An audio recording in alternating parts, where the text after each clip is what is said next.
안녕하세요. 반갑습니다. 강사 고정욱입니다. 기사로 알아보는 보험 업권 전망, 이번 달엔 또 어떤 기사에 주목을 해야 될지 저랑 같이 살펴보도록 하겠습니다.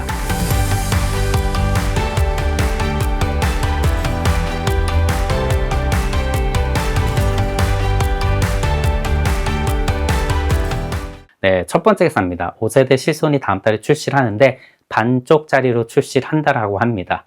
왜 반쪽짜리냐? 많은 컨설턴트 분들도 그렇고 고객분들도 기다렸던 이 재매입 제도 관련해서 시행 시기가 11월 달로 미뤄졌기 때문입니다. 다 아시다시피 실손보험 전환을 유인하기 위해서 유인책이라고 하죠. 그래서 여태까지 낸 보험료에서 받은 보험금을 뺀 차액을 돌려준다라고 했는데 이 제도가 출시와 동시에 진행되지 않고요. 11월 달로 잠정적으로 미뤄졌습니다. 뿐만 아니라 지난 시간에도 말씀을 드렸지만 이 금액을 돌려주는 것은 보험사한테 굉장히 큰 부담입니다. 그래서 보험료 차액을 돌려주는 것이 아니라 보험료를 할인해 주는 방향으로 바뀐다라고 합니다. 물론 확정된 건 아니지만 이렇게 발표가 났고요. 두 번째는 면책 특약 부과입니다.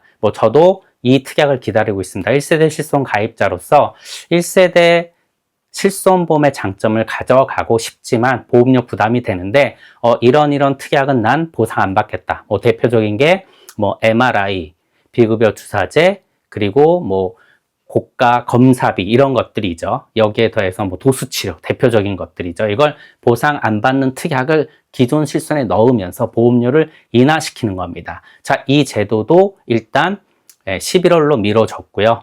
이 제도가 도입이 되면 예를 들어서 1세대는 약 40%, 2세대는 30% 중반으로 보험료가 인하된다라고 합니다. 그래서 이 두 가지 제도가 11월로 미뤄졌고 다음 달에 5세대 실손이 출시한다. 그래서 소비자분들한테는 이 두 가지 제도에 대해서는 실손을 전환하신다면 꼭 알려야 되고, 그리고 지금 실손 전환을 고민하시는 분들한테는 꼭 이 두 부분을 말씀드려야 될 필요가 있어서 이 기사를 갖고 와봤습니다.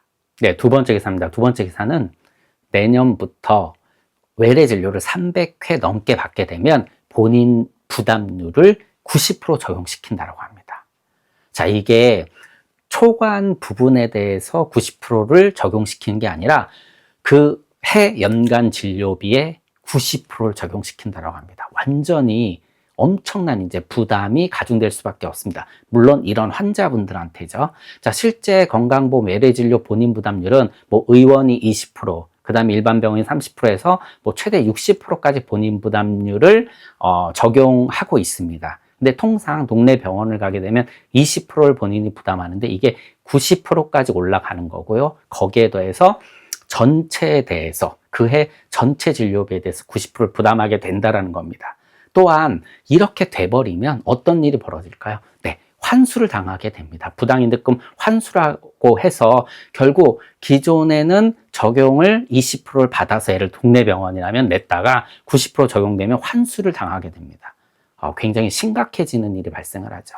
자, 그럼 실손에서는 어떨까요? 실손보험은 실제 본인이 부담한 병원비를 돌려주게 되어 있습니다. 자, 실제 90%를 본인이 부담했다? 그럼 실손에서 청구하면 나올까요?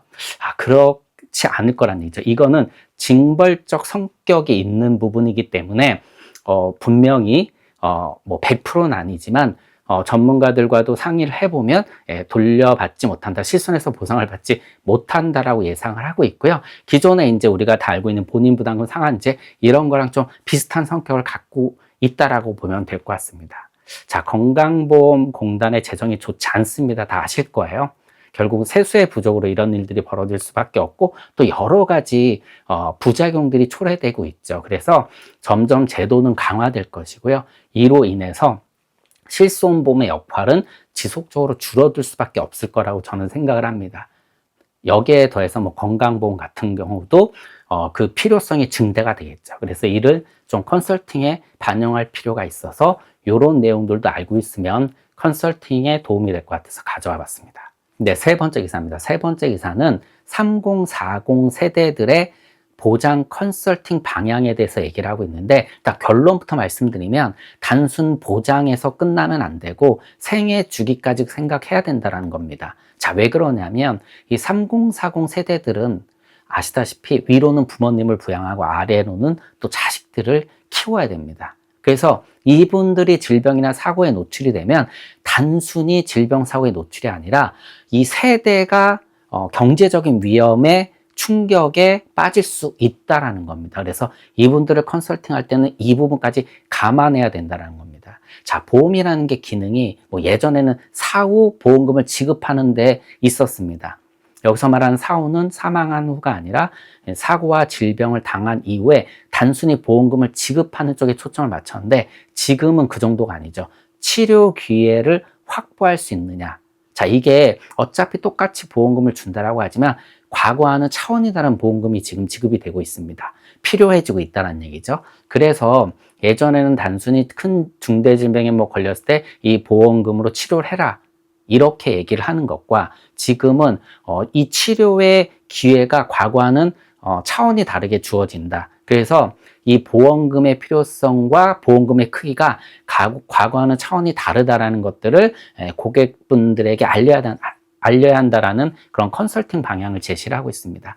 특히 의학기술이 발달하면 발달할수록 치료 기술들이 너무 좋아지니까 결국 사람을 살리고 또 살릴 때 예전과는 다르게 이제 질병 이후의 삶의 질이죠. 그 질이 완전히 달라지고 있는데 결국은 여기에는 거대한 비용, 치료비가 들어간다는 얘기죠. 이런 기회를 확보할 수 있는 방향으로 컨설팅을 제시해야 된다라고 이렇게 얘기를 하고 있습니다. 네, 3040 세대 보장 컨설팅은 이 세대를 아울러서 컨설팅을 해야 된다. 이렇게 우리가 생각하면 또 좋은 컨설팅을 제공할 수 있을 것 같습니다. 네, 네 번째 기사입니다. 네 번째 기사는요, 대한민국에서 처음으로 대학병원 평가를 한 결과가 나왔습니다. 500개 이상의 병상을 갖추고 있는 80개 대학병원을 평가를 했는데 1등이 삼성 서울병원으로 나왔습니다. 15개 항목으로 평가를 했는데요. 의료질, 여기에 환자 경험, 브랜드, 연구 성과 이런 것들 다 총망라해서 평가를 했는데, 사실 우리에게 중요한 건 소비자분한테 중요한 건 바로 암을 어떤 병원이 제일 잘 고치냐 이런 내용이겠죠. 일단 암 질환은요, 강남 세브란스 병원이 1등으로 뽑혔습니다. 2등이 삼성 서울병원, 3등이 건국대병원이 나왔고요. 그리고 심장이나 뇌질환 쪽은 1등이 이번엔 세브란스 병원이 나왔고요. 2등이 삼성 서울병원, 3등이 분당 서울대병원이 나왔습니다. 그런데 뇌와 심장질환 쪽에 4등, 5등 지방 거점병원이 나왔거든요. 대구 카톨릭병원, 그리고 양산의 부산대병원, 이렇게 이제 병원들이 나오면서 이 기사에서 이제 거점병원들의 역할들이 좋아지고 있다 이렇게 얘기를 하고 있지만, 사실 1등부터 5등까지 질환별로 다 살펴보면 수도권에 편중되어 있는 것은 아직까지 심각한 문제로 나타나고 있습니다. 그래서 저는 이런 걸 기반으로 해서 고객분들한테 보장 컨설팅이나 리모델링 컨설팅을 할 때 당연히 직접 의료비 말고 간접 의료비나 직접 외 의료비 이런 것들을 준비해야 된다고 얘기를 하면서 통원 의료비 담보 같은 거를 얘기하고, 또 실손보험의 역할이 축소되고 있는 부분들, 특히 암 같은 경우는 이제 입원보다 외래 진료의 횟수가 커지다 보니까 이런 담보들을 준비할 필요가 있다라고 얘기하면서 컨설팅의 이런 내용들을 반영을 하고 있습니다. 네, 마지막 기사입니다. 마지막 기사는 폐암 표적 항암 치료제인 보로노이가 임상 1상 결과를 발표했다라는 겁니다. 자, 우리 동남아시아 여성분들, 특히 한국이나 일본 여성분들이 많이 걸리는 폐암이 있습니다. 이게 비소세포 폐암인데 그 중에서도 EGFR 유전자 변이 비소세포 폐암입니다. 평생 담배 한 번 피우지 않은 분이 갑자기 폐암 말기 환자가 돼버리는 거죠. 너무 억울하죠. 그래서 검사를 해보니까 이제 NGS 검사를 하죠. 차세대 염기설 검사를 해서 알아보니까 결국은 EGFR 유전자 때문에 생겼다. 그래서 이 암은 지금 표적항암 약물 치료가 굉장히 적극적으로 활용되는 그런 암종 중에 하나입니다. 그래서 1세대 치료제가 바로 이레사, 2세대가 지오트립, 3세대가 타그리소, 또 유한양행의 렉나자가 있었거든요. 근데 왜 이렇게 세대가 변하느냐? 예, 내성 때문입니다. 다 아시다시피 표적 항암 약물 치료는 이 암의 회피 기전 때문에 내성이 생깁니다. 그래서 이 3세대가 이 내성으로 이겨낸 바로 돌연변이가 T790M이라는 돌연변이입니다. 그런데 얘가 또 내성이 생긴 거죠. 그래서 이번엔 C797S라는 돌연변이 내성이 또 생겼는데 이를 극복한 4세대가 바로 보로노이라는 겁니다. 제가 예전에도 한번 말씀드렸는데 제가 이런 이제 기사들을 가끔 갖고 와서 말씀드리는 게 암도 정말 악랄합니다. 그리고 얼마나 똑똑한지 이렇게 치료제를 회피를 하는데 그거만큼 우리 인간의 의학 기술도 발전하고 있다는 겁니다. 그래서 계속적으로 잡아내고 있고 쫓아가고 있다는 겁니다.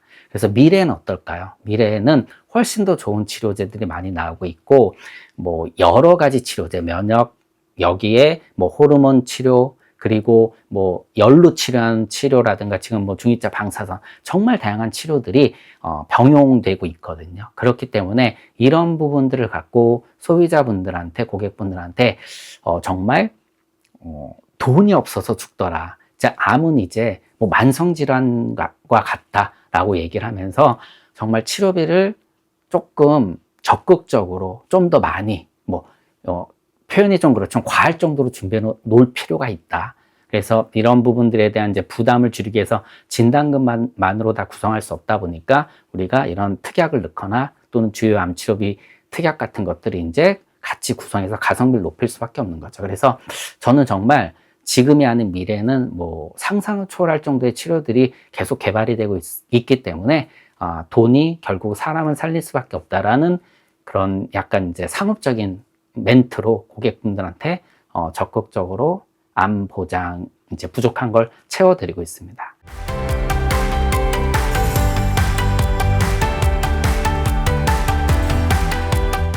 자, 오늘 기사는 이렇게 마치도록 하겠습니다. 고맙습니다.